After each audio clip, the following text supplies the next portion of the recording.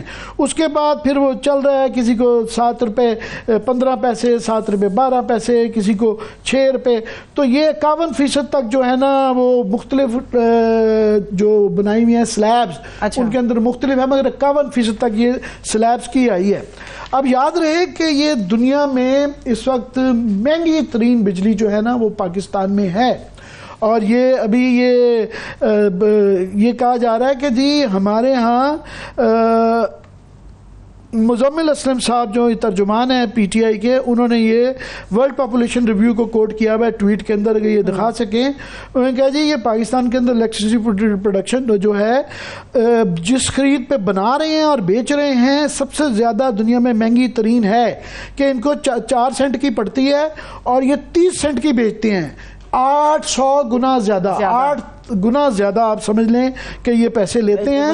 اور یہ پیسے کیوں لیتے ہیں کہ جی انہوں نے پچھلے 30 سال کے اندر جو ہے غلط جو معاہدے کیے ہوئے ہیں کہ جی آپ کو ملے نہ ملے بجلی بنائیں نہ بنائیں، کیپیسٹی چارجز لوکل بھی باہر والی بھی جو ہیں ان کو سب کو جو ہے کیپیسٹی چارجز کہ آپ کو ہم نے پیسے دینے ہی دینے ہیں.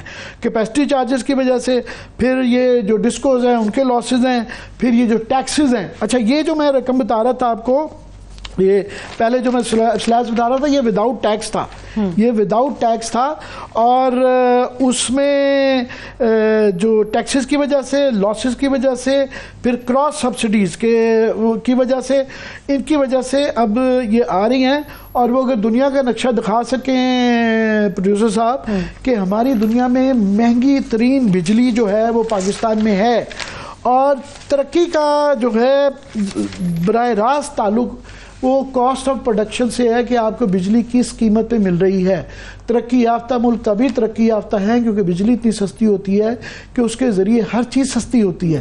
تو یہ ہمارا دیکھیں ایک انوکھا رنگ ہے اس کے اندر. یہ دوبارہ اگر نقشہ دکھا سکیں کہ دنیا میں سستی ترین جو ہے وہ جرمنی میں، برطانیہ میں ہے، پھر اس کے بعد یہ جو ہے نا ایک فیروزی کلر آ رہا ہے، پھر لائٹ گرین آ رہا ہے، بیچ میں ایک ہی ملک ہے دنیا میں اورنج، یہ ہم ہیں، پراؤڈلی کہہ سکتے ہیں. اور اس کے پیچھے یہ کیوں ہیں؟ اس کے پیچھے ہماری جو ہے 40 سال کی جو پالیسیز ہیں وہ ہیں. اور مزے کی بات ہے آج بھی کئی جو ہے گورنمنٹس جو ہیں وہ کئی لوگ کریڈٹ لیتے پھرتے ہیں کہ جناب ہم نے ماضی میں انرجی کی جو پالیسی بنائی ہے وہ کمال کی بنائی ہے. فار ایگزامپل جب یہ آئی پی پیز ایک بہت بڑی جڑ کی وجہ جو ہوئی کہ آف کورس پاکستان میں لوڈ شیڈنگ کا مسئلہ شروع ہو گیا تھا 1990s میں، تو اس وقت جب آئی پی پیز لائی گئی تھی شاید ضرورت تھی، مگر پالیسی کے اندر یہ کیا گیا کہ جس طرح کی ان کو یہ جس طرح کی ڈیل دی گئی اس وقت سے سلسلہ شروع ہوا اور پھر یہ بعد میں جاری رہا. تقریباً تمام ہی آپ پارٹی جو گورنمنٹ میں پچھلے 30-40 سال میں رہی ہیں کسی نہ کسی حوالے سے ان کو آپ قصوروار ٹھہرا سکتے ہیں. ایک میجر جو 2-3 جو بڑے فلاؤ ہوئے، ایک یہ ہوا کہ آپ نے غور نہیں کیا کہ ابھی 46,000 میگا واٹ تک آپ نے کہنے کو آپ کی ایگزسٹنگ کیپیسٹی ہے، جو کہ 40,000 ہے نہیں ہے. ہماری ابھی 20,000 کی 26,000 کی ریکوائرمنٹ آئی تھی تو ہم 20,000 سے زیادہ نہیں بنا پا رہے تھے، کیونکہ ہم نے فلاٹ پالیسی یہ تھی کہ ٹرانسمیشن کے اوپر جو بجلی بنتی ہے اور جو پہنچانی ہے اس کے اوپر نہیں وہ کیا. پھر ہم نے اپنے ڈسٹریبیوشن نیٹ ورک جو ہے اس کے اندر ہماری ایک فلاٹ پالیسیز رہیں، اور جب ڈسکوز کا ایک بہت بڑا مسئلہ آ گیا، لائن لاسز کا مسئلہ آ گیا. سو اوور آل ملا جلا کے بجلی ایک اژدہا بن گیا ہے اور یہ سب سے بڑا پاکستان کا اس وقت مسئلہ ہے. اسی سے معیشت جڑی ہے کیونکہ بجلی اگر سستی نہیں ہوگی آپ کی معیشت ترقی نہیں کر سکتی. اس اژدہے کا جو شکاری ہے وہ ہمارے وزیر توانائی ہیں. آج میں ان کو سن رہی تھی عامر صاحب، وہ پتہ ہے وہ ایک عجیب منطق دے رہے تھے. وہ کہہ رہے تھے اگر تھا ان کے سوال میں جواب میں، اگر تو انٹرسٹ ریٹ برقرار رہتا ہے, ڈالر کی قیمت مستحکم رہتی ہے, تو ایسی صورت میں جنوری تک جو ہے یہ کوشش ہماری ہوگی کہ بجلی کی قیمتیں جو ہیں وہ کم آ جائیں. یہ اگر مگر سے تو حکومتیں کبھی نہیں چلا کرتی. آپ کو پلان دینا پڑتا ہے. میں بھی ان کی تقریر سن رہا تھا, اس کے اندر یہ ہونا تھا کہ یہ آج جو مہنگائی ہوئی ہے, آپ دیکھیں خاص طور پہ لوئسٹ جو سلیب جو 200 پروٹیکٹڈ جو سلیبز کہے جاتے ہیں ان کے اندر 51% تک جو بڑھائی ہے, اس کے بعد گورنمنٹ کو تھوڑا سا عجز دکھانا چاہیے تھا, یہ بتانا چاہیے تھا کہ جناب یہ مشکل ہے, نظر آنا چاہیے تھا کہ حکومت ان کے مسائل کو انڈرسٹینڈ کر رہی ہے. تھوڑی سی جو ماضی کی میں باتیں کر رہا ہوں وہ کر دیتے کہ ہماری کچھ پالیسیاں تمام ہی, میں ایک پارٹی کو نہیں بلیم کر رہا, تمام ہی پارٹیاں اس کے اندر کہیں نہ کہیں آ جاتی ہیں. تو وہ یہ کہنا جو انٹرنیشنل پرائسز ہیں وہ ایک فیکٹر ہے, وہ بالکل امپورٹنٹ فیکٹر ہے کہ جو دنیا بھر میں اگر باہر آئل کی پرائسز بڑھیں گی تو ہمارا فیول ہے میجر, تو اس سے مگر وہ ایک فیکٹر ہے. باقی جو 5-4 ہمارے انٹرنل ہیں اس کا کیا کرنا ہے. پرابلم یہ ہے کہ گورنمنٹ ہماری نشاندہی کر رہی ہے, سلوشن کوئی نہیں دے رہا. تو میں میرا خیال اجازت سے آپ کی, ہماری بڑی خوش قسمتی یہ ہے کہ آج ہمارے مہمان جو ہیں شاہد خاقان عباسی سابق وزیر اعظم تو ہیں ہی, مگر یہ توانائی کے وزیر بھی رہے ہیں اور اس کو پرائم منسٹر کے طور پہ بھی یہ پورٹ فولیو رکھا اور اس توانائی کو بہت زیادہ سمجھتے ہیں. تو میں چاہوں گا کہ ان سے, کیونکہ ہمیں سلوشن نظر نہیں آ رہے, تو پہلے تو ان کو مبارکباد, کیونکہ یہ نئی پارٹی انہوں نے بنائی ہے, تو اس کے لیے good luck to you sir, بہت بہت مبارک ہو. جی بہت شکریہ آپ کا. میں مگر آج کیونکہ سیاست پہ تو بالکل بات کریں گے, آپ کی پارٹی کے کہ آپ کیا چاہ رہے ہیں, کیا سوچ رہے ہیں, اس پہ تو بات ہوگی, پر میں کیونکہ پاکستان کا میں سمجھتا ہوں کہ سب سے بڑا مسئلہ جو ہے وہ اس وقت توانائی کا ہے اور بجلی کا خاص طور پہ جو ہے. تو پہلے ذرا ہمیں بتائیں کہ آج جو اتنی خوفناک ہوئی تھی, تو یہ گورنمنٹیں ہمیں سلوشنز نہیں دے رہی, کیا کریں ذرا اس پہ ایک اوور آل ویو میں لے لوں, پھر باقی چیزوں پہ آتا ہوں. دیکھیں آپ کا مسئلہ جو ہے یہ صرف آئی بی پی نہیں ہے. آئی بی پی کے مسئلے کو آپ علیحدہ کر دیں, کیونکہ وہ جو کچھ ہونا تھا ہو چکا ہے, غلط کیا ہے صحیح کیا ہے, اس کی ڈیبیٹ ایک طرف کر دیں. اب آپ یہ دیکھیں کہ آپ نے آج کے مسئلے کو کیسے حل کرنا ہے. آپ کی بجلی کی کیپیسٹی لگی ہوئی ہے اور وہ یہ 41, 42, 48 ہزار نہیں ہے, وہ 30 ہزار کے لگ بھگ ہے. یہ جو لوگ گنتے ہیں کہ یہ 40 ہزار ہے, 50 ہزار پتہ نہیں کہاں کے جاتے ہیں, یہ لوگ وہ گن رہے ہیں جو نیم پلیٹ ریٹنگز ہوتی ہیں, جس میں تمام ہائیڈل بھی آپ کے شامل ہیں. ہائیڈل تو سال میں 4.5-5 مہینے ہی چلتے ہیں. تو اس لیے ہمیں پہلے یہ کلیئرٹی ہونی چاہیے کہ یہ بہت زیادہ اضافی کیپیسٹی نہیں لگی ہوئی آپ کا. تو اس لیے آئی بی پی کے ایشو اگر آپ نے ڈیبیٹ کرنا اس پہ غلط ڈیبیٹ کر لیں, میرا اس پہ ویو پوائنٹ ہے جس سے بہت سے لوگ ایگری تو نہیں کرتے, لیکن ان کے پاس کوئی اور دلیل نہیں ہوتی. آج آپ کا مسئلہ ہے آپ کی قیمت زیادہ ہو گئی ہے بجلی کی. اس کے پیچھے 2 بنیادی باتیں. ایک ڈالر کی قیمت جو ہے, کیونکہ بجلی لگتی بھی ڈالرز میں ہے اور اس کا فیول بھی ڈالرز میں آتا ہے. تو جب ڈالر اگر 1.5 گنا ہو جائے گا, 105 سے 1.5 گنا بڑھ جائے گا, 105 سے 285 پہ جائے گا, تو پھر بجلی کی قیمت بھی اتنی بڑھ جائے گی. دوسری بات جو آپ کی کنزمپشن ہے, پاکستان 90 ارب یونٹ سے چلا گیا 145 ارب یونٹ پہ 3 سال کے اندر, یہ اس کی کھپت ہو گئی تھی. تو اس وقت تو یہ معاملہ ٹھیک تھا, لیکن پھر جب آپ کے ملک کے اندر اقتصادی مسائل, معیشت کے مسائل شروع ہوئے, تو آپ کی جو کھپت ہے وہ آ گئی 1,10,000 کے قریب. تو اب کیپیسٹی اتنے کی 1,45,000 1,50,000 کی لگی ہوئی ہے, کھپت اتنی ہو رہی ہے, تو وہ پر یونٹ جو کیپیسٹی چارج ہے وہ بڑھ گیا. اب آپ نے کرنا کیا ہے, آپ کے پاس صرف ایک حل ہے, وہ جو ڈسکوز ہیں, پرابلم ڈسٹریبیوشن کمپنیز میں ہے, ڈسٹریبیوشن کمپنیز کو پرائیویٹائز کر دیں, اور آپ کے پاس کوئی حل نہیں ہے. حکومت نے اس پر آج تک کوئی قدم نہیں لیا.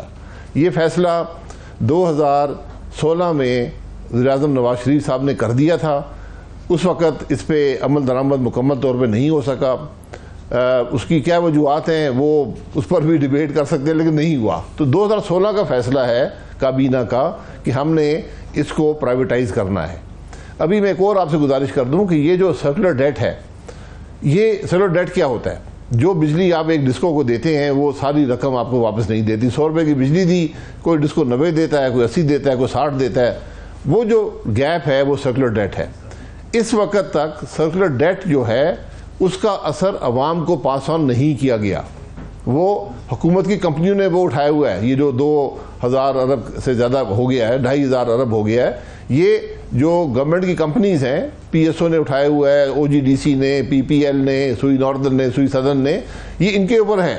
یہ کمپنیاں بھی آج مکمل طور پہ ختم ہو چکی ہیں. اتنا بھاری ان پہ یہ ڈیٹ آ گیا. اس کو ابھی تک عوام پہ پاس آن نہیں ہوا. اس کے اثرات بھی ملک پہ آ سکتے ہیں. تو یہ بہت خوفناک بات ہے. لیکن حل آپ کے پاس ایک ہی ہے, ڈسکو اس کو پرائیویٹائز کر دیں اور یہ سارا نظام, اس کا جو ریسٹرکچر ہے آپ اس کو چینج کر لیں. آپ کے پاس ماڈل موجود ہے کہ الیکٹرک ایک ڈسکو ہے جو کراچی کو دیتا ہے. وہ بہت پہلے پرائیویٹائز ہوا تھا, آج سے 20 سال ہو گئے. اس کا ماڈل آپ کے سامنے ہے. کم از کم وہ ملک میں سرکولر ڈیٹ کا بوجھ تو نہیں ڈال رہا. آپ بالکل یہ اچھی بات ہے کہ فیوچرسٹک بات کی کہ نیکسٹ کیا کرنا ہے. گفتگو کا سلسلہ یہیں سے آگے بڑھے گا مگر ایک بریک کے بعد.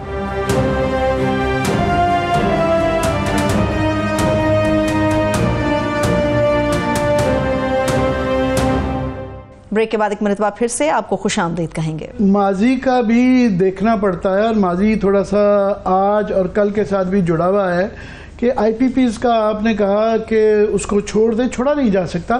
خاص طور پہ اس لیے کہہ رہا ہوں کہ یہ ایک بحث رہتی ہے, بلکہ ہمیں ایجوکیٹ کریں کہ ابھی بھی پچھلے جو انفیشینٹ پاور پلانٹس تھے, اور میں جنکوز کی گورنمنٹ کی بات نہیں کر رہا, پرائیویٹ سیکٹر کے اندر جو آئی پی پیز تھیں جو کہ انفیشینٹ تھیں, تو یہ ایک تھا, سوچ تھی اور اسٹریٹجی تھی کہ ان کو آہستہ آہستہ فیز آؤٹ کیا جائے. وہ پچھلے 5-10 سال میں ان میں سے ایک بے تحاشا جو انفیشینٹ پاور پلانٹس تھے ان کو ایکسٹینشنز دی گئیں. وہ تو کوئی نہ کوئی اس کے لیے قصوروار تھا کہ وہ نہیں ہے. اور اب ان کا کیا صورتحال ہے, ابھی ان کو کیوں رکھا جا رہا ہے اور کیا طریقہ ہے کہ ان سے جان چھڑائی جا سکے؟ دیکھیں, میں گزارش کروں گا ذرا اس کو بڑی آبجیکٹیولی آئی پی پیز کا معاملہ اس کو ریویو کر دیں. یہ غلطی جو اس میں ہے, غلطی کیا ہے؟ غلطی بنیادی طور پر ایک پالیسی کی غلطی ہے کہ جب آپ نے انویسٹمنٹ اٹریکٹ کرنی ہو, اور پاکستان آسان جگہ نہیں ہے انویسٹمنٹ کے لیے, اس میں فورن انویسٹمنٹ ساری آئی تھی, تو آپ نے اس وقت ایک ماڈل بنایا جس میں آپ نے کہا جی کہ ہم یہ آپ کو ٹیرف دیں گے. یہ حکومت نے کہا کہ یہ ہمارا پاور پرچیز ایگریمنٹ ہے جو جس پہ ذریعے بجلی خریدیں گے, یہ ہمارا امپلیمنٹیشن ایگریمنٹ ہے جو سوورن گارنٹی ہے, اور آپ نے کہا کہ یہ ٹیرف ہے. اس ٹیرف میں آپ نے بلڈ ان کر دیا 18% کا ریٹرن ڈالرز میں, جس نے لوگوں کو اٹریکٹ کیا. اب بعد میں یہ 12% کر دیا گیا. 12% بھی ڈالر ٹرم میں ایک بہت اٹریکٹیو ریٹرن ہوتا ہے. اب آپ نے جو غلطی ہوئی ہے, جب آپ نے پہلے 3-4 پلانٹ لگ گئے تھے, آپ کو ٹیرف کو بلڈ کے ذریعے آبٹین کرنا چاہیے تھا. آپ کہتے ہیں کہ میں جو بجلی جب آپ نے بجلی بنانی ہو میں بتاؤں گا کب بنانی ہے, جو بجلی آپ بنائیں گے میں آپ سے خریدوں گا, اور آپ مجھے یہ بتا دیں کہ آپ یہ جو پلانٹ لگانے کا جسے کیپیسٹی چارج کہتے ہیں وہ کیا آپ چارج کریں گے مجھے, وہ بڈ کے ذریعے آبٹین کریں. کیونکہ جو آپ کا ریگولیٹر ہے نیپرا جو ہے اس کے اندر کیپیسٹی نہیں ہے کہ ان باتوں کو سمجھ سکے. جس کی سب سے بڑی مثال یہ ہے کہ جو حکومت نے 4 پلانٹس خود لگائے ہیں اس وقت جو پاکستان میں لگی ہیں, جو بڑے پلانٹس ہیں 1300 میگا واٹ کے, یہ دنیا کے سب سے ایفیشینٹ پلانٹس ہیں. ان سے زیادہ ایفیشنسی کوئی نہیں کر سکتا, 62% سے زیادہ ایفیشنسی ہے. یہ جب یہ لگ رہے تھے تو ان کا ٹیرف جو تھا جو وہ 2 دفعہ ڈاؤن ورڈ ریوائز ہوا. نیپرا نے خود دیکھا کہ بھائی انہوں نے بنایا ہوا تھا کوئی $1 ملین میگا واٹ پہ, پھر اس کو 8.5 پہ کیا, اور جب وہ لگا تو کوئی 7,40,000, یعنی اس کا جو کیپیسٹی چارج ہے وہ 25-30% ڈاؤن ورڈ ریوائز ہوا تھا.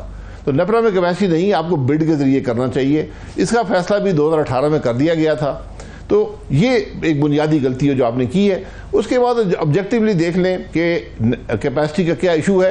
میں آپ سے ایک اور گزارش کروں گا, اور یہ کسی نے یہ کام کیا بھی ہے, کہ اگر یہ پلانٹس نہ لگتے تو آپ کی کیا کیفیت ہوتی. وہ کیفیت بڑی خوفناک ہے. اس میں آپ کو بتا دوں, اگر یہ پلانٹس نہ لگتے, یہ کیپیسٹی چارج پہ پلانٹس نہ لگتے, جو آپ کے اپنے پلانٹ چل رہے تھے, اگر وہ چلتے رہتے تو آپ کا خرچہ آج اس سے بہت زیادہ ہوتا جو آج ہے. نہیں, یہ ویسے امیجن کرنا مشکل ہے. میں ابھی ایک نقشہ ہے دنیا کا جس میں بتایا گیا کہ پاکستان میں دنیا کی مہنگی ترین بجلی ہے، تو ایسی نوبت پاکستان میں آنی نہیں چاہیے تھی. پاکستان کے تو ہمارا نیچرل جو ہے ہائیڈل کا جو ہے وہ وقت پہ وہ والے سارے پلانٹ بن گئے ہوتے اور وقت پہ یہ ساری پالیسی بن گئی ہوتی اور وقت پہ صحیح طریقے سے بعد میں ان کی جو ان کو ٹھیک جو ریفارمز کرنے دے کیے گئے تھے. تو یہ نوبت آنی نہیں چاہیے کہ یہ آرگیومنٹ کہ یہ نہ ہوتا تو پھر کیا ہوتا، وہ ہونا نہیں چاہیے. مطلب دنیا بھر میں اگر کوئی مہنگی ہے تو ہمارے ہاں کچھ نہ کچھ ہے جو دنیا میں مختلف طریقے سے باقی لوگوں نے کیا.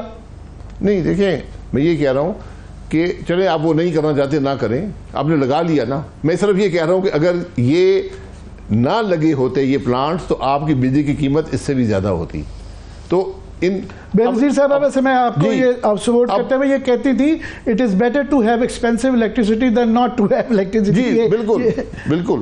اب مسئلہ یہ ہے کہ آپ نے یک دم اتنی زیادہ کیپیسٹی لگائی ہے تو اس کے کیپیسٹی چارجز آپ کو ٹائم لگے گا کم ہونے میں، وقت کے ساتھ کیپیسٹی چارج کم ہو جائے گا. اس میں کول کے پلانٹس لگے ہیں، امپورٹڈ کول، جو سستی ترین بجلی بناتے رہے 5-6 سال جب تک یہ کموڈٹی سائیکل نہیں آیا. اس میں جو ایل این جی کے گورنمنٹ کے اپنے پلانٹس ہیں یہ تقریباً 20-15% کے قریب خرچہ ان کا ہے. پھر آپ کے نیوکلیر بھی شامل ہے، نیوکلیر میں کوئی فیول کاسٹ بڑی کم ہوتی ہے تو تقریباً 250 ارب وہ شامل ہیں.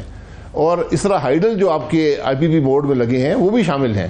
تو یہ صرف جو فیول بیس پلانٹس کا ایشو نہیں ہے، یہ تھر، اس میں سارا تھر بھی شامل ہے. تھر میں آپ کا اپنا کول ہے، کول کے پلانٹ لگانے میں آپ کو کیپیسٹی چارج دینا پڑتا ہے. میں پھر یہ کہوں گا کہ غلطی جو ہے وہ ٹیرف بڈ سے لینا چاہیے تھا.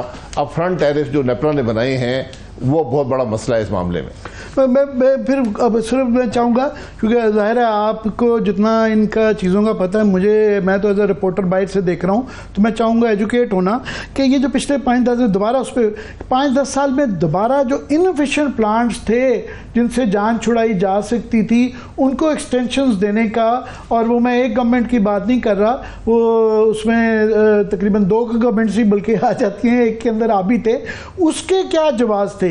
جیسے یہ آلٹرن انرجی یہ والا پروجیکٹ تھا، یہ سارا یہ پوری لسٹ ہے میرے پاس، یہ پڑھی میں پڑھ دیتا ہوں. زیادہ تر وہ لوگ ہیں جو کہ ایز انڈسٹریلسٹ وہ کہتے ہیں ہمیں سستی بجلی دو، اور جب آئی پی پیز انہوں نے لگائی تھی اپنی کمپنیوں کے لیے وہ ایکسٹینشنز لے کے وہ اس کے اندر ہی شامل تھے. ایک ہی لسٹ ہے تقریباً. نہیں ایکسٹینشنز مجھے اب یاد نہیں ہے ہماری، یہ میرے پاس پوری لسٹ ہے، میں پڑھ دیتا ہوں. یہ 2016 سے لے کے جو ہے اب تک کی ہے، یہ پڑھ دیتا ہوں. یہ اینڈ جو ہے اس کے مطابق جو ہے یہ پوری لسٹ میرے پاس پڑی بھی ہے. سر یہ گل احمد انرجی ہے جس کو 2029 تک جو ہے وہ ایکسٹینڈ کیا گیا، ایکسٹینشن اس کو ملی ہے. سر یہ گل احمد انرجی کے نام سے میرے پاس کی، یہ گل احمد نہیں ہے، یہ پوری ایک لمبی لسٹ ہے. ایک تو یہ گورنمنٹ کے پلانٹس ہیں، پھر یہ آلٹرن انرجی لمیٹڈ یہ ہے 31 میگا واٹ کا پاور پلانٹ ہے جس کو 17 سال کے بعد جو ہے 10 سال کے لیے 2031 تک کے لیے مزید ایکسٹینشن دے دی گئی ہے. اور کوہ نور بھی شامل ہے. اس کے بعد پھر حبیب اللہ کوسٹل پاور ہے، پھر گل احمد انرجی ہے، ان سب کو 5-10 سال کی سبا پاور جو ہے، یہ تمام کو نیپرا نے 4 سال سے لے کے 10 سال کے ایکسٹینشنز دی گئی ہوئی ہیں، اور ان کے متعلق کہا جا رہا ہے کہ انفیشینٹ ترین یہ پلانٹس ہیں. جی اس میں ان چند کو جانتا ہوں، جیسے حبیب اللہ کوسٹل ہے، کوئٹہ میں لگا ہوا تھا، یہ بہت کم چلتا تھا، اس کو گیس ہی نہیں ملتی تھی، تو یہ بہت عرصہ بند پڑا رہا ہے اور اب یہ بند ہو گیا ہمیشہ کے لیے. اس کو نہیں بند نہیں ہے، اس کے اندر یہی خبر ہے، یہ میں پڑھ رہا ہوں، یہ نیشن اخبار کے اندر چھپی ہوئی ہے کہ اس کو 2029 تک کی ایکسٹینشن دے دی گئی ہے. اس کو جو آپ کہہ رہے ہیں نا یہ بند ہو گیا ہے، اس کو 2029 تک کی ایکسٹینشن دے دی گئی ہے. اس کے بعد گل احمد انرجی کو 2029 تک کی ایکسٹینشن دے دی گئی ہے. اسی طرح ہی سبا پاور ہے، اس کو جو ہے یہ بھی 4 سال کی ایکسٹینشن دے دی گئی. آلٹن کو جو اگین 10 سال کی دے دی گئی ہے. اور یہ ہائی اسپیڈ ڈیزل پہ چلنے والے ہیں. نہیں یہ ڈیزل والے پلانٹس نہیں ہیں. حبیب اللہ کوسٹل جو ہے یہ گیس پہ چلتا ہے، یہ اکثر چلتا ہی نہیں، یہ بہت انفیشینٹ پلانٹ ہے. یہ کوئٹہ میں لگایا گیا تھا کہ وہاں لوکل گیس پہ چل جائے گا، وہ گیس ختم ہو گئی ہے. سر پھر ایکسٹینشن کی کیا وجہ ہے؟ ایکسٹینشن نیپرا نے جو دی ہے وہ ان سے پوچھ لیں، لیکن میرا نہیں خیال، ابھی چیک کر لیں، میرا نہیں خیال کہ اس پلانٹ کو پیمنٹ ہوتی ہے. ڈینائل نہیں آئی ہے، مہینہ پرانی خبر ہے. نہیں ایکسٹینشن ملنا اور بات ہوتی ہے، کیا پیمنٹس کر رہے ہیں یا نہیں ہے وہ اور بات ہوتی ہے. اس طرح آلٹرن انرجی جو ہے یہ یہاں اٹک میں لگا ہوا ہے. اس میں یہ پرانا ایک پلانٹ تھا، جو بہت کم چلا تھا یہ پھر بند ہو گیا تھا, پھر اس کو کسی کمپنی نے لے کر رینیو اس کو رینوویٹ کیا, نئی مشینیں لگائی ہیں, تو شاید ان کو اس وجہ سے جو اس کی ٹرم میں ایکسٹینشن ہوئی ہے تو اس سے جو پیمنٹ آئی ہے وہ اتنی ڈفرینٹ نہیں ہے. شاہد خاقان بھائی صاحب, آپ سے میں اگر آپ ود ڈیو ریسپیکٹ آپ سے انٹرویو جو ہے نا کہتے ہیں سب سے مشکل کام ہے وہ ہے, اور آڑے جو چیز آتی ہے وہ آپ کی وزاداری ہے, اور اب آپ سیاست میں آ گئے ہیں, آپ سے کوئی کیونکہ جو ووٹ ظاہرہ لینا ہوتا ہے وہ کسی نہ کسی کو وہ بتاتا ہے کہ جناب ہم دوسروں سے بہتر ہیں, ان کے یہ نقائص ہیں. آپ کی وزاداری ایسی ہے کہ آپ کسی کے اوپر کوئی ان کی باتوں کو بھی غلطیوں کو یہ ایکسٹینشن کو جسٹیفائی کرتے ہیں, کیوں؟ نہیں دیکھیں جسٹیفائی کریے, دیکھیں ملک کی بات ہے نا.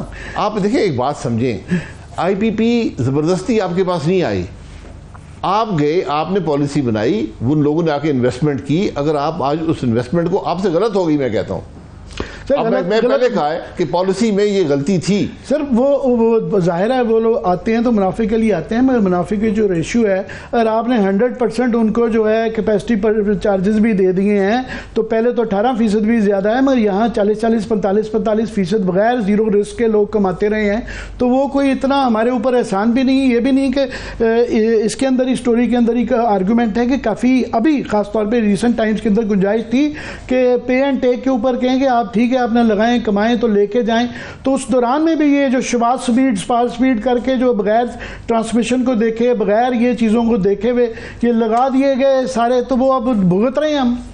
دیکھیں یہ پھر میں اگر ٹرانسمیشن میں کوئی کمی رہ گئی تھی, وہ ٹرانسمیشن ساری نہیں لگی ہوئی تھی, اکثر کی ایویکویشن ہو جاتی ہے, آپ اس کو ٹھیک کر لیتے. یہ 7-8 سال سے بعد یہ ٹرانسمیشن کی بات ہے. میں پھر گزارش کروں, ٹرانسمیشن بھی جو ہے, جو بڑے آپ کے یہ جو ڈی سی وولٹیج کی ٹرانسمیشن لائن لگی ہے, ڈی سی کی جو لگی ہے, یہ بھی آئی پی پی موڈ میں لگی ہے. تو آپ کی کچھ ٹرانسمیشن لائنز بھی آئی پی پی موڈ میں چلتی ہیں, کیونکہ آپ انویسٹمنٹ آپ کے پاس ہوتی نہیں ہے, تو ایک ہی طریقہ انویسٹمنٹ لانے کا. میں پھر گزارش کروں گا کہ آپ نے جب حکومت نے ایک وعدہ کر دیا, غلط کیا صحیح کیا, آپ کو اس کو آنر کرنا پڑتا ہے, ورنہ اس کے بعد انویسٹر نہیں آئے, وہ کہے کہ یہ ملک تو ہر روز اپنی سوچ بدل لیتا ہے. آپ نے ٹیرف بنایا, انویسٹر نے ٹیرف نہیں بنایا, آپ نے بنایا, یہ غلطیاں آپ کی ہیں. تو اس میں آپ نے 18% بعد میں 12% ریٹرن رکھا. اگر بہت سی کمپنیز ایسی ہیں جو اپنی مشینری کو بہتر آپریٹ کرتی ہیں اور وہ زیادہ ریٹرن بنا لیتی ہیں, یہ ان کا قصور تو نہیں ہے, بلکہ آپ کو تھوڑا بہت فیول ہی بچا دیتی ہیں. تو اس لیے میں گزارش یہ کروں گا کہ ہمیں ذرا بڑے ٹھنڈے دل اور دماغ سے اس معاملے کو دیکھنا چاہیے کہ معاملہ ہے کیا. معاملہ تھوڑا پیچیدہ ہے. آئی پی پی صرف مسئلہ نہیں ہے, آئی پی پی سے بہت بڑا مسئلہ جو ہے وہ دوسرے معاملات ہیں خاص طور پر. اور میں کسی کی ڈیفینڈ کرتا ہوں چاہوں گا کیونکہ پاکستان کا سب سے بڑا مسئلہ ہی اب بجلی اور انرجی کا ہے, اور تمام دنیا یہ کہہ رہی ہے, ورلڈ بینک بھی کہہ رہا ہے کہ اس میں سے $5-6 بلین بچا سکتے ہیں اگر فرض کریں, کیونکہ آپ کی اب نئی پارٹی ہے, کل کو آپ کو حکومت ملتی ہے. ایک آپ کہہ رہے ہیں کہ یہ جو ڈسٹریبیوشن ڈسکوز ہیں ان کو پرائیویٹائز کر لیجئے, ایک یہ سلوشن ہوگا. اور کیا چیزیں ہیں جو آج کی اس کے اندر جو کہ ٹھیک کر کے اس سے نکلا جا سکتا ہے شارٹ ٹرم میں؟ دیکھیں شارٹ ٹرم میں تو ایک ہی سب سے آسان جو حل آپ کو کرنا چاہیے, آسان حل وہ نہیں ہے, کرنا چاہیے وہ ڈسکوز کی پرائیویٹائزیشن ہے. تھوڑا آپ اپنے فیولز کو دیکھ لیں, کیونکہ آپ نے فیولز پہ ٹیکس لگا دیا بہت زیادہ, جیسے ایل این جی, اس کے اوپر ٹیکسیشن ڈال کے جب اس پہ ٹیکس لگ گیا تو جو آپ کے سب سے زیادہ ایفیشینٹ پلانٹس ہیں وہ نہیں چل سکتے, کیونکہ جب ٹیکس کے ساتھ ان کا فیول آتا ہے تو وہ مہنگے ہو جاتے ہیں. تو ہم نے خود بھی یہ سب غلطیاں اس معاملے میں کی ہوئی ہیں, ان کو درست کرنا پڑے گا. دوسری بات یہ ہے کہ اب جو آپ کے سولر ہیں ان کی قیمت اتنی نیچے آ گئی ہے کہ آپ جز وقتی طور پہ جب سورج ہو تو آپ سولر پلانٹ چلا کر اپنے دوسرے پلانٹس کو بند کر سکتے ہیں اور فیول کو بچا سکتے ہیں.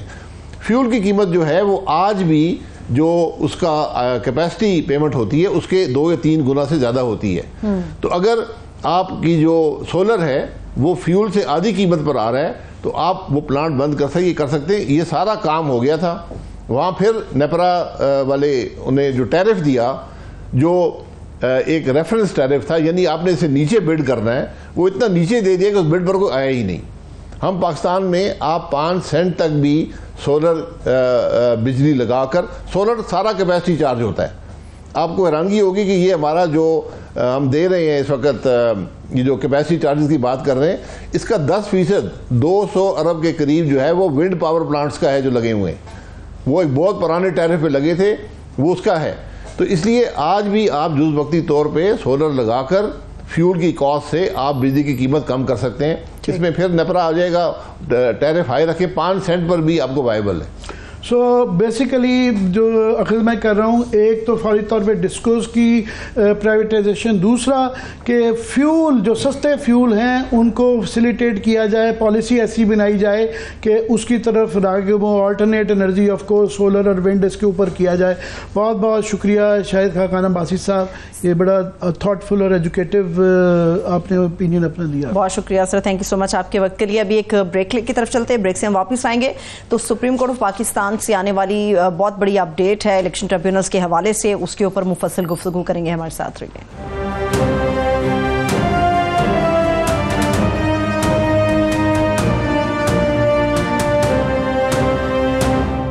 بریک کے بعد ایک بار پھر سے خوش آمدید کہیں گے تمام دیکھنے والوں کو. اب ہم بات کرنے جا رہے ہیں عدالتوں کے حوالے سے, اور خاص طور پہ سپریم کورٹ آف پاکستان کے اندر سے یہ جو لاہور ہائی کورٹ اور الیکشن کمیشن کے پنجاب میں انتخابی ٹریبیونلز کا معاملہ تھا, ان کے قیام کو معطل کیا گیا ہے. بہت بڑی اپ ڈیٹ ہے. اس کے علاوہ بھی عدالتی اور بھی معاملات ہیں جن کے اوپر ہم گفتگو کرنے جا رہے ہیں. اس گفتگو میں ہمارا ساتھ دیں گے ماہر قانون ابو ذر سلمان نیازی صاحب موجود ہے. بہت شکریہ ابو ذر صاحب, تھینک سو مچ آپ کے وقت کے لیے. اور اس کے علاوہ ہمیشہ کی طرح ہمارے اسپیشل کورسپونڈنٹ ثاقب بشیر ہمارے ساتھ موجود ہیں. بہت شکریہ ثاقب آپ کے وقت کے لیے بھی. اوور ٹو یو عامر صاحب. جی میں ڈائریکٹلی ثاقب بشیر سے شروع کر لیتا ہوں ابو بکر آپ کی اجازت سے, کہ یہ جو فیصلہ سپریم کورٹ کا آج آیا ہے کہ لاہور ہائی کورٹ اور الیکشن کمیشن کے پنجاب میں جو انتخابی ٹریبیونلز کے قیام کے فیصلے کو انہوں نے جو معطل کر دیا ہے, آج کافی میں دیکھ رہا تھا تلخ سی پروسیڈنگز ہوئی. ذرا ہمیں اس کا پہلے صورتحال بتائیں, پھر اس کا تجزیہ بھی لیتے ہیں.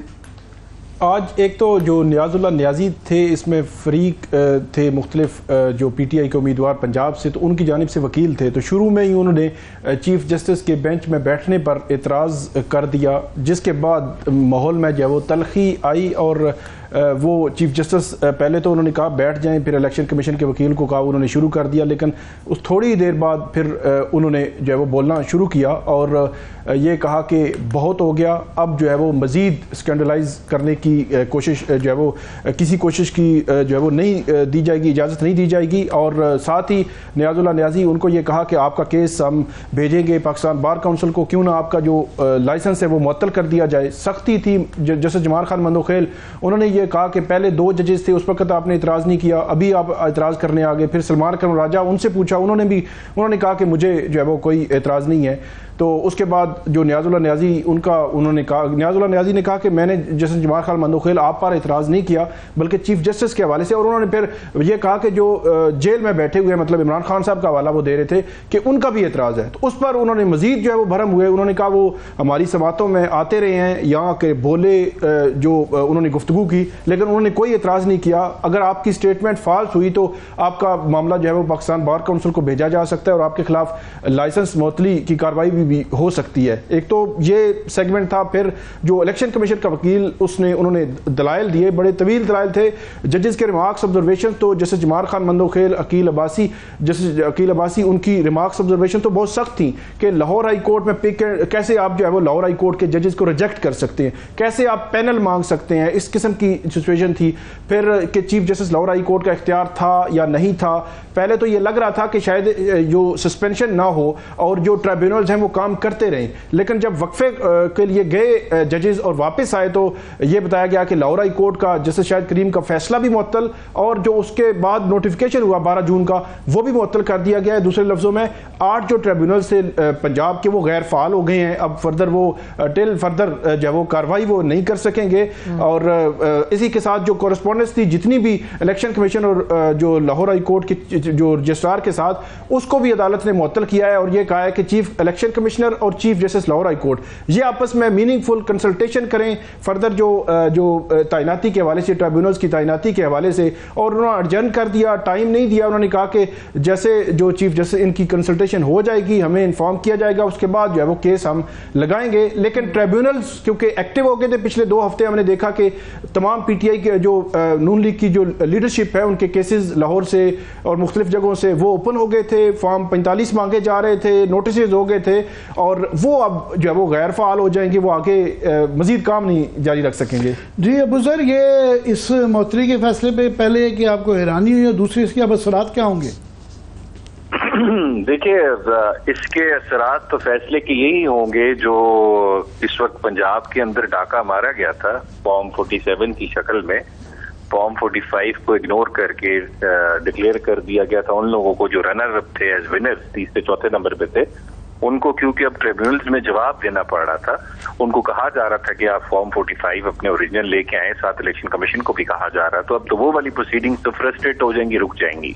اور جہاں تک دیکھیں اس فیصلے کی بات ہے, مجھے اس چیز کی بالکل سمجھ نہیں آ رہی کہ اٹس کلیئر ہے قانونی پوزیشن اس وقت اس ملک کی جورسپروڈنس بھی اگر آپ دیکھ لیں پچھلے 15-20 سال کی, کہ کنسلٹیشن جب بھی لکھا ہوتا ہے of the chief justice, that means کہ وہ پری ایمیننٹ ان کی ایڈوائس ہوتی ہے, اوور شیڈوئنگ ہوتی ہے, وہ بائنڈنگ ہوتی ہے on the executive branch of the state.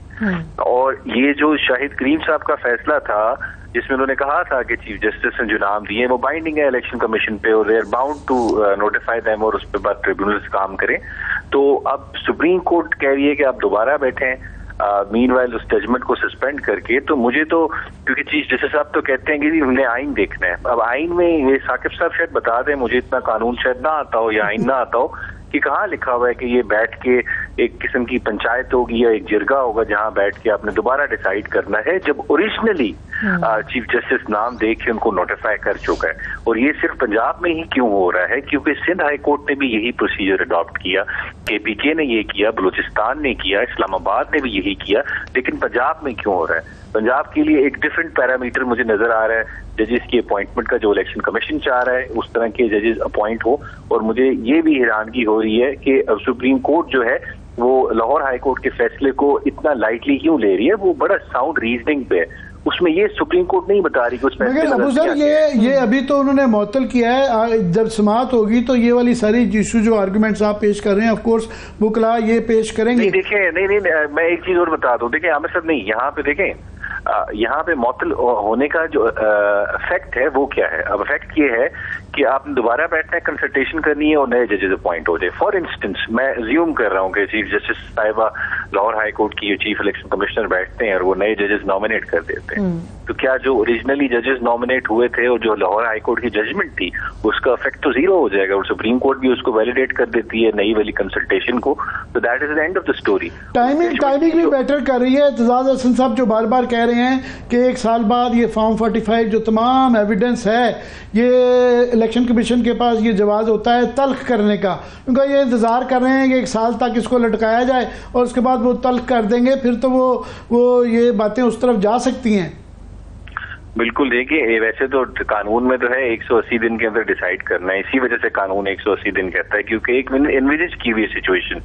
لیکن چلے وہ تو ریکارڈ تو سنبھال کے رکھوایا جا سکتا ہے, کورٹ اگر آرڈر بھی کرتے, لیکن پرابلم یہ ہے اگر اسموتھ فنکشننگ ٹریبونلز کی چل رہی تھی اس وقت اور لاجیکل کنکلوژن تک کیس لگ رہا تھا کہ چلے جائیں گے, لیکن اس میں ایک بریک آ گئی ہے آپ کہہ سکتے ہیں اس آرڈر کی وجہ سے.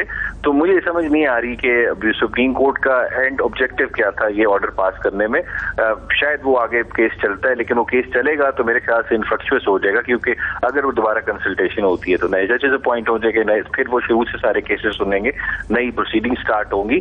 تو مجھے سمجھ نہیں آ رہی کہ الیکشن کمیشن کو جو اس میں خود پارٹی ہے, الیکشن کمیشن خود اس میں جس سے اگریوڈ ہیں لوگ, وہ کہتے ہیں کہ it was a instrument of mass rigging جس نے مینڈیٹ چوری کے اندر رول پلے کیا ہے, ان کو ہی کیوں آپ نے ثوابدید دینی ہے یا ان کو کوئی رول کیوں دینا ہے کہ آپ بتائیں جی آپ نے ججز کون سے اپوائنٹ کرنے تھے, یہ ججز آپ کو اچھے لگتے ہیں یہ برے لگتے ہیں, آپ نے کو پک اینڈ چوز کرنا ہے. This should be the sole prerogative of the chief justice. صرف نام بھیجے اور اس کے بعد الیکشن کمیشن ایک سمپل نوٹیفیکیشن کرے, اس کا پوسٹ مین کا رول ہے. اس سے زیادہ الیکشن کمیشن کا کوئی رول نہ ہونا چاہیے, اگر ہوگا تو انڈیپینڈنس آف جوڈیشری کے خلاف ہوگا. اس پہ بالکل ہی سمپل سا اعتراض بنتا ہے. ثاقب یہ اتفاق ہے کہ سینٹ کے اندر جو ہے یہ الیکشن ترمیمی بھی جو بل ہے اس کے اوپر بھی فوراً اس سے ملتی جلتی پیش رفت اسی وقت ہوتی. جی بالکل, وہ تو آج صبح ہی چیف جسٹس جو ہے جب پتہ چلا تو ڈیورنگ پروسیڈنگ اٹارنی جنرل سے پوچھا تو انہوں نے کہا آج ہی سینٹ میں وہ پیش ہونا ہے, اور اس کے بعد انہوں نے کہا ٹھیک ہے وہ جب ہو جائے وہ بھی اس کی ذرا تفصیل ناظرین کو بتا دیں, لوگ بھول جاتے ہیں کہ یہ کیا ہے. الیکشن ترمیمی جو ہے وہ ایک بل تھا جس میں سینٹ میں پیش ہوا. اس میں 3 چیزیں ہیں. ایک نمبر 1 کہ ریٹائرڈ ججز ٹریبیونل تعینات کر سکے گا الیکشن کمیشن, جو پہلے نہیں کر سکتا تھا, اور ٹریبیونل جو ہے وہ کسی بھی ٹریبیونل کو تبدیل کر سکے گا. اور تیسرا اس کا جو ہے وہ ماضی سے اطلاق ہوگا. جو آرڈیننس آیا تھا, آج اٹارنی جنرل نے سپریم کورٹ کو بتایا آرڈیننس میں ماضی سے اطلاق کا نہیں تھا, ابھی جو انہوں نے بل پیش کیا ہے اس میں ماضی کا اطلاق بھی ڈال دیا ہے. اس کا مطلب فیصلہ معطلی سے پہلے یہ تھا کہ جو پہلے لاہور ہائی کورٹ فیصلہ کر چکا وہ تو جج تعینات ہو گئے, اگلی دفعہ جو لگیں گے وہ نئے طریقہ کار کے مطابق لگ سکتے ہیں. اب اس کے بعد اگر یہ بل پاس ہو جاتا ہے, جو کہ الٹیمیٹلی پاس ہو جائے گا نظر آ رہا ہے, تو پھر یہ وہ ماضی والا ریٹروسپیکٹو ایکٹ کی کنڈیشن اس پہ سر انداز ہوگی. یہ اٹارنی جنرل تو یہی بتایا ہے سپریم کورٹ کو, اور مجھے ایسے لگتا ہے کہ جیسے سپریم کورٹ نے معطل کر دیا ہے تو کل اگر اگلے 2 یا 4 دنوں میں صدر اس میں دستخط کرتا ہے, گزٹ نوٹیفیکیشن ہو جاتا ہے, تو الیکشن کمیشن پھر آزاد ہوگا کہ وہ ریٹائرڈ جج بھی تعینات کر دے. اور ایک دلچسپ معاملہ یہ ہے کہ ریٹائرڈ جج میں کنسلٹیشن نہیں ہے, صرف سٹنگ ججز میں چیف جسٹس ہائی کورٹ سے کنسلٹیشن ہے. تو اس کا مطلب ہے کہ انڈیپینڈنٹلی وہ جو جس کو مرضی ہے وہ تعینات کر دے, اور یہ بھی پاسبلٹی ہے. سو الیکشن کمیشن اس بات کا ابوذر یہ امکان اب ہو سکتا ہے کہ اگر یہ فیصلہ بالکل تبدیل ہو جاتا ہے تو اس کے بعد پھر الیکشن کمیشن اپنی مرضی کے ریٹائرڈ جج جو ہے وہ لگا سکے گی, اور معاملات پھر جو ہے مفروضہ ایک اس کے اندر یہ بھی ہے کہ کیونکہ لاہور ہائی کورٹ کے اندر جو ہے چیف جسٹس وہاں تبدیل ہوئے ہیں, سو اس تبدیلی سے کوئی فرق پڑے گا. یہ کس حد تک اس کو غور کرنا چاہیے اس پہ؟ یہ دیکھیں بالکل, دیکھیں ملک شہزاد صاحب کا تو کوئی میرے خیال سے آلٹرنیٹو شاید ہی آئے آگے تاریخ میں, مجھے نہیں نظر آ رہا, کیونکہ was very bold and brave جج, بالکل بڑا سخت ان کا اچھا تھا, بڑے نیوٹرل امپارشل تھے, اللہ کرے آنے والے بھی ایسے ہوں. لیکن جہاں تک دیکھیں یہ ثاقب صاحب بات کریں, اس میں ایک چیز جو سمجھنے والی ضرورت ہے وہ یہ ہے کہ اس آرڈیننس کی وجہ سے اب آپ کے پاس 2 کیٹیگریز آف ٹریبیونل کانسٹیٹیوٹ ہو جاتے ہیں. ایک وہ کیٹیگری ہے جو سرونگ ججز کی ہے, جو چیف جسٹس سے کنسلٹیشن سے اپوائنٹ ہوں گے. ایک وہ کیٹیگری ہے جو ریٹائرڈ ججز کی ہے وداؤٹ کنسلٹیشن اپوائنٹ ہوں گے. اب ایشو کیا ہوگا, ہماری سپریم کورٹ بے شمار دفعہ کہہ چکی ہے کہ اگر آپ ایک ہی ایشو کے اوپر 2 اسٹریمز آف ریمیڈیز پرووائڈ کرتے ہیں یا اسٹریمز آف جسٹس دیتے ہیں, اور آپ پک اینڈ چوز کی آپ آپشن دے دیتے ہیں ایگزیکٹو اتھارٹی کو کہ ادھر جائے گا یہ والا کیس, ادھر جائے گا یہ والا کیس, تو یہ بیسیکلی آرٹیکل 25 کی وائلیشن ہوتا ہے, یہ ڈسکریمنیشن کا کیس ہوتا ہے. پک اینڈ چوز والا جو آپ پالیسی کہ آپ اس ٹریبونل میں جائیں, آپ اس ٹریبونل میں جائیں. اب میرا فار انسٹنس ریٹائرڈ جج کے پاس جاتا ہے اور میرے دوست کا کسی سرونگ جج کے پاس جاتا ہے, تو why I am being given a lesser independent tribunal.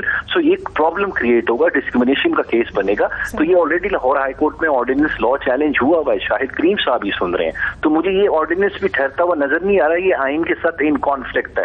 اور جہاں تک ریٹائرڈ ججز کی اپوائنٹمنٹ کی بات ہے, دیکھیں یہ سپریم کورٹ ریٹائرڈ جج جو ہیں یہ گورنمنٹ پرپوز کرے گی کہ یہ لوگ لگائے جائیں, الیکشن کمیشن کرے گی. اور دوسری بات دیکھیں, ایک چیز بتا دوں عامر صاحب, یہ سپریم کورٹ ریاض الحق کیس میں 2013 میں کہہ چکی ہے, اگر ورڈ کنسلٹیشن نہ بھی لکھا ہو لیکن اگر آپ ایسے شخص کو اپوائنٹ کر رہے ہیں جس نے جوڈیشل فنکشنز پرفارم کرنے ہیں, تو then even otherwise you are still bound کہ you are bound to consult the chief justice of that relevant high court. So اس وجہ سے یہ اتنا آسان نہیں ہے, یہ سیکنڈ راؤنڈ آف لیٹیگیشن بھی آئے گی اس آرڈیننس کی وجہ سے, اور بہت سارے پرابلمس کریٹ ہوں گے. لیکن at the end of day election commission جو ہے, مجھے اس کا بالکل جو رویہ ہے وہ محتسبانہ نظر آ رہا ہے. لاسٹلی مجھے ایکسپلین کر دیں کہ اس کے اندر جو بہت زیادہ زور دیا گیا ہے میننگ فل کنسلٹیشن جو کی جائے لاہور ہائی کورٹ کی چیف جسٹس صاحبہ سے, اس سے مراد کیا ہے کہ ان کے لیے میننگ فل ہے کہ وہ ان کی بات سنی جائے گی چیف جسٹس کی جو پرائمل ہوگی یا ان کی ہوگی, meaningful in whose favour. میں آپ کو بتا سکتا ہوں, یہ آپ نے کور تو کیا ہوگا 96-97 میں الجہاد کیس آیا تھا, وہاں پہ ڈیفائن ہوا تھا واٹ از کنسلٹیشن. تو وہاں پہ انہوں نے کہا تھا it means meaningful consultation, اور اس میں انہوں نے انٹرپریٹ کیا وہ یہ کیا کہ جو چیف جسٹس کی جو ریکمنڈیشن ہے دیٹ از بائنڈنگ. اگر کوئی خاص کنکریٹ وجہ ہے ان کے پاس ڈس ایگری کرنے کی تو وہ سامنے پریزنٹ کریں گے, ادروائز جو وہ ریکمنڈیشن دیں گے وہ بائنڈنگ ہوگی. سو دس از میننگ فل. لیکن مجھے سمجھ یہ نہیں آ رہی جو چیف جسٹس کی ریکمنڈیشن تھی ملک شہزاد صاحب کی پہلے والے ٹریبیونلز کی, وہ بھی میری نظر میں میننگ فل تھی, کیونکہ انہوں نے ریکمنڈیشن دے دی اور الیکشن کمیشن نے کچھ نہیں بتایا کہ ہمیں کس جج سے کیا پرابلم ہے اور کیوں ہم اس کو اپوائنٹ نہیں کرنا چاہتے. صرف ہوا میں اپنی مرضی کا پک اینڈ چوز کرنا تھا کہ یہ جج ان کو شاید زیادہ اچھا لگ رہا ہے, وہ برا زیادہ لگ رہا ہے. جس وہ آپ خود گریوڈ ہیں, آپ سے اگلے پارٹی گریوڈ, اور آپ ہی انہیں کے اوپر جج اپنی مرضی کا مسلط کرنا چاہتے ہیں. تو الیکشن کمیشن جو ہے اس میں پارٹی ٹو ریگنگ ہے, سارا مینڈیٹ تھی اس میں الیکشن کمیشن کا ہاتھ ہے. اب اسی سے بچنے کے لیے کہ چیزیں کھل نہ جائیں, الیکشن کمیشن چاہتی ہے کہ میں پورے سسٹم کو اپنے ہاتھ میں رکھوں کہ یہ فیصلے نہ ہو جو اگر 6 مہینے میں ٹیکنیکلی لا کے مطابق ہونے. ثاقب, فیڈریشن کی مختلف اکائیوں میں مختلف پیس چل رہی ہے. یہ لاہور کے یہ جو ججز تھے لاہور ہائی کورٹ کی ریکمنڈیشنز تھی وہ رک گئیں. سندھ کے جس طرح ابھی بزرگ فرما رہے تھے کہ وہاں پہ کوئی اعتراض نہیں کیا گیا.